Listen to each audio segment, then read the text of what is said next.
how does staking work, right? So let's say somebody's running a validator, right? Let's say someone wants to do their own node for Cosmos or some other blockchain. What does the business model look like, and how much money can people make running nodes staking? Yeah, that's a tough question because obviously it depends on the market prices, right? For example, we're running a node since April 2021 on the Cosmos Hub on Atom, right? The chain in Cosmos, which is relatively profitable. But if you were to start today to say, hey, I want to validate on Atom, I think the threshold is quite high, which means you need to have, I don't have numbers right now, but I think it's in the high six figures or maybe even seven figures that you need to or I think it's at the six figures that you need to have in order to to get into the active set, which is where you actually start generating revenue, right? So you have this threshold because Cosmos chains or tenement-based chains use basically delegated proof of stake. There's a limited number of active validators. On the Cosmos Hub, it's 175. That set also gets expanded through on-chain governance votes usually. Celestia, for example, just launched. They only have 100, and the threshold is already at $400,000 that you would need in delegations or as a self bond. So you can also buy yourself basically into the network in order to be in the active set. So I think that's really the first step is to see how heavy is the lift to get into the active set. And from there, it's really, how do you manage your operations? Where is your company registered? How many team members do you have? There's operational costs, right? You also maybe have technical contributions, right? Where you have additional staff that you need to pay. So it's a lot of, additional cost around it. So it really depends.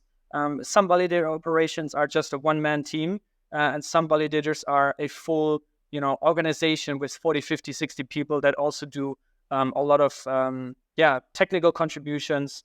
But they also usually have other sources of funding or they have investors, right? But I think as an individual in Cosmos, there's also other chains that are smaller where the entry barrier is not that high. And I think that makes it such a diverse ecosystem, right? It's you can find a lot of different things because Cosmos is just an ecosystem of sovereign layer one blockchains. So everyone is kind of finding their flavor, their niche, their community. And it's cool that, people can join depending on what they like. Okay, yeah, that definitely makes sense. I know with one of our portfolio companies, Nolus, that Token Metrics Ventures invested in, we actually have our own node that we're running, and it definitely took some initial capital or tokens to do that. But I know staking can be very, very profitable. Even back in the day, with Matic, Polygon, I was just delegating, and I made over six figures just from staking Matic, right? So I think that's something people kind of don't really look much into. You can make a lot of money or revenue, especially in a bear market, if you find good, solid projects and you stake and you earn that yield over time, right? So I think that's something people can definitely look further into, especially with the Cosmos or other ecosystems. Yeah, I mean, if we switch from the validator's perspective to a delegator's perspective, I think that has also been kind of part of my strategy in 2021, is to not say, hey, I don't necessarily want to catch 100 or 1000x.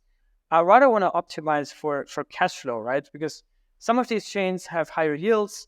It goes much deeper than that because, those yields, especially if they're very high in the beginning, it's not sustainable, right? It's inflationary rewards.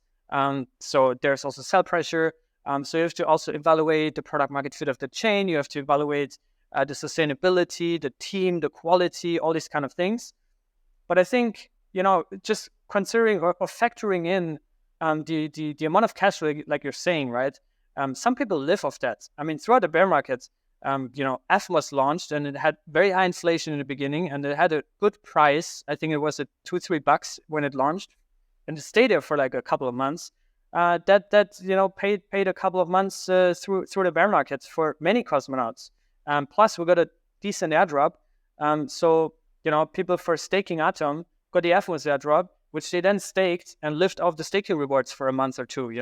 So I think there's a lot of people have definitely done that, and it's a good way to increase your coin count and to also cost average down without having to buy. Right, so you can just stake and compound, and you would lower your entry price over time.